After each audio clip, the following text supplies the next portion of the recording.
des ministres. xam nga dafa am benn auteur roman.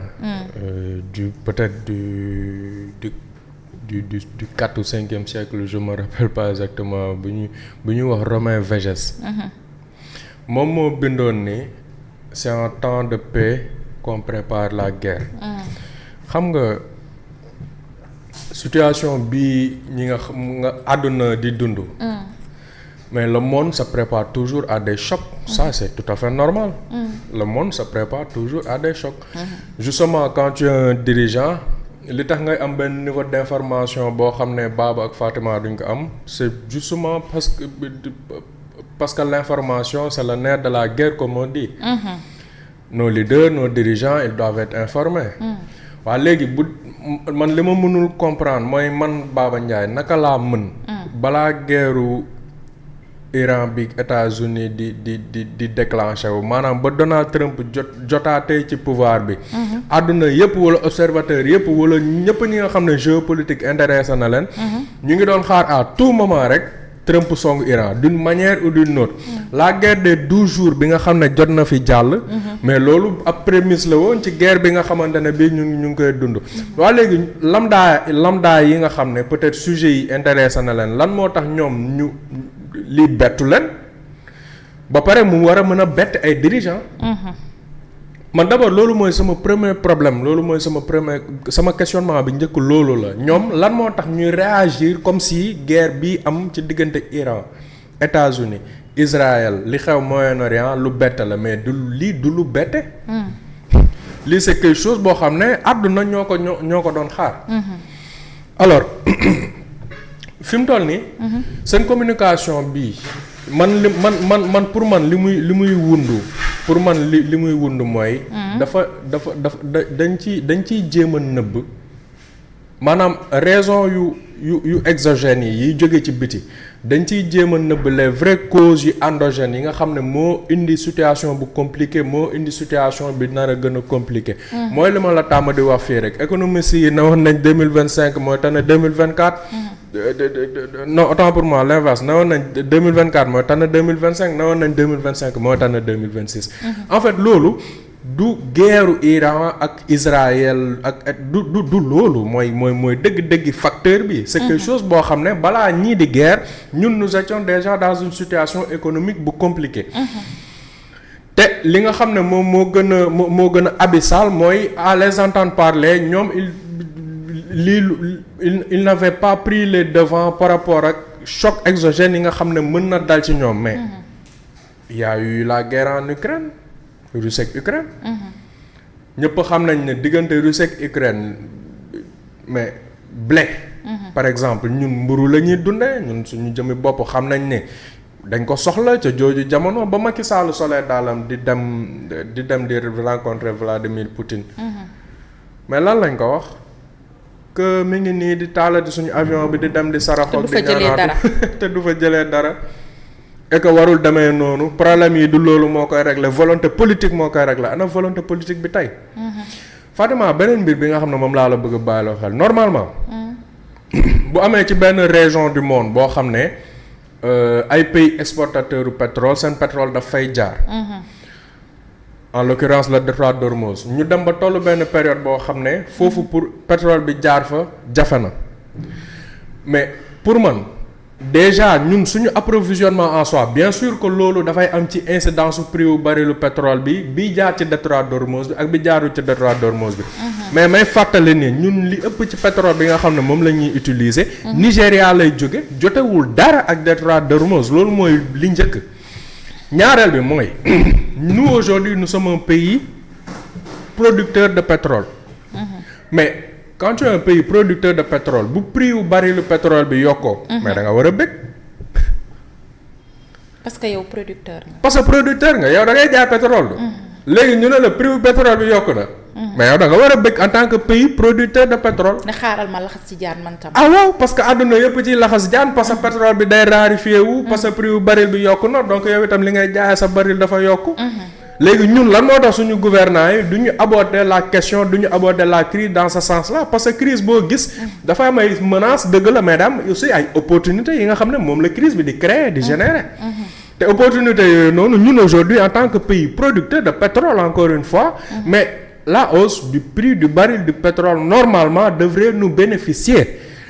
mais kon lan moo tax bénéficier wu ñu wala en tout cas lan moo tax ñun suñu dirigeant bi ñuy dégg mu ñuy wax du ñu am impression ni prix hausse baril bi opportunité la plutôt que menace.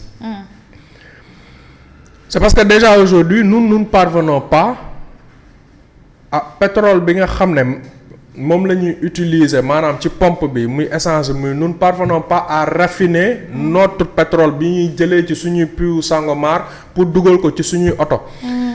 xam nga à l'époque bi ñuy poser sujet bi fii nii on nous répondait comme quoi que oui SAR sax am nañ 600 nangam benn chiffre bu dérisoire boo xam ne nee nañ ñu SAR commencé nañ di raffiner suñu pétrole et cetera.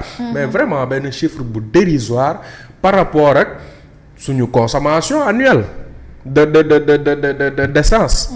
donc loolu encore une fois lan lay wund mooy aujourd'hui nous n'avons pas de sur le plan énergétique.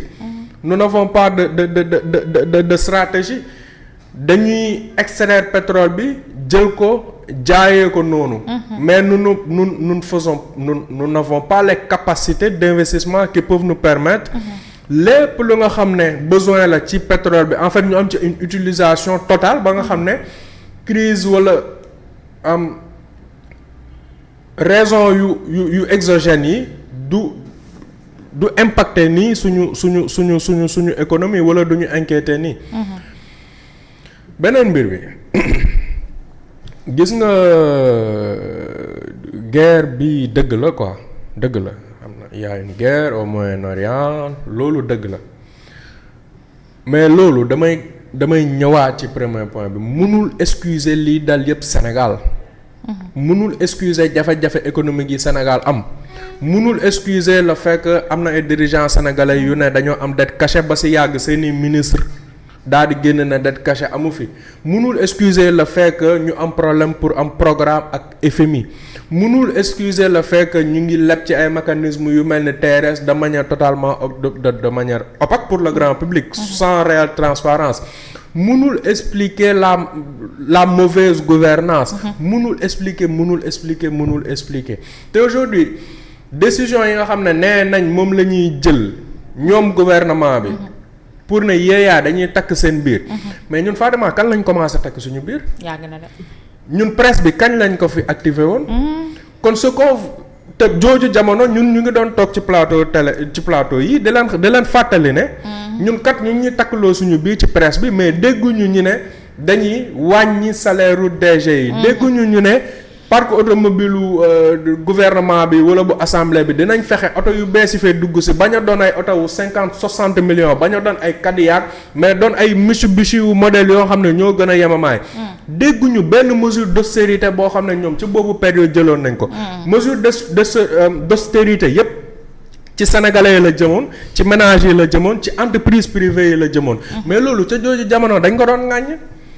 bañ koy ŋaañu ñu naan peut-être li nga xam ne moom lañ doon teg suñu kanam mooy que ñun peut-être dañoo bëgg yóbbu le gouvernement wala suñu njiit yi vers le misérabilisme alors que non kon da tey ñoom ñoo nar a yóbbu seen bopp vers le misérabilisme.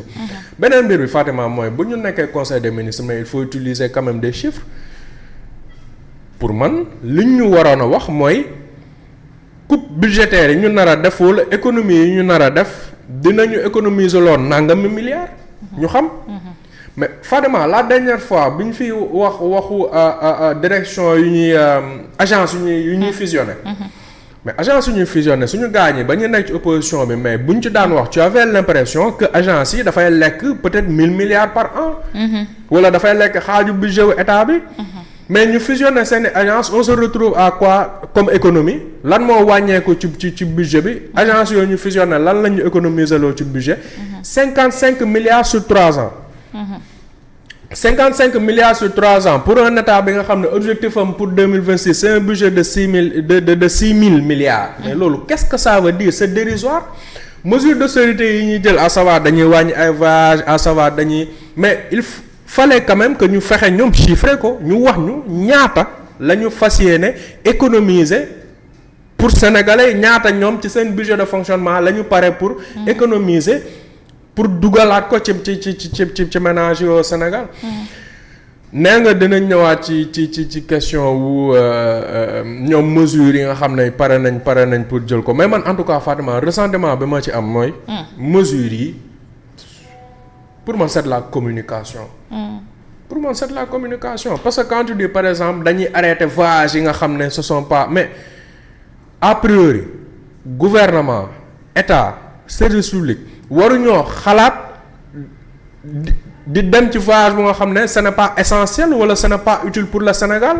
ba ñu war a di dëpp naan léegi sax dematuñu tel voyage dematuñu ci tel voyage parce que ce n'est pas utile ce n'est pas essentiel pour le Sénégal. Ce qui veut dire quoi ce qui veut dire que bu amul woon guerre Iran ak Israël bu amul woon menace pour que barilu pétrole bi prix pétrole bi yokku. mais ñoom kon dañoo naroon a dem ci ay voyages yoo xamante ne bi ce n'est pas essentiel ce n'est pas utile alors qu'au même moment depuis plus d'1 an ñun. dañoo dugal ci ay mesures d'austérité dañoo dugal ci ab plan de redressement forcé ba tey ba suba ba sànq chaque weer chaque 2 mois chaque trimestre nga dégg benn taxation bu bees bi ci mujj mooy. à la pompe ci ñoo xam ne barilu pétrole bi. wàññeeku na fi. lu yàgg ñoom wàññiwuñu prix wu essence bi à la pompe. ba ñu ko wàññee itam terewul. joxe naa fi calcul bi terewul wàññiwuñu la ñu mënoon a wàññi.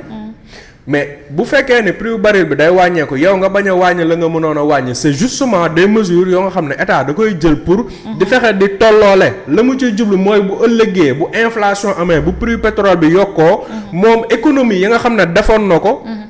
te répercuté wu ko woon ci poche sénégalais bi mais mu mën a tibbaat ci loolu en fait question de balance la. Très bien. léegi nag bu fekkee ne ñun dañoo nekk ci réew mu nga xamante ne bi ñi ko jiite amaana ci populisme amaana ci communication la ñu jàpp ne la ñu bëgg solutionner les problèmes Fatima nous allons tout droit vers le mur. yàlla baax na vers le mur mi ngi noonu fa la ñu jëm beneen point bi nga xamante ne waxtaanee nañ ko également ci li nga xamante ni mooy conseil des ministres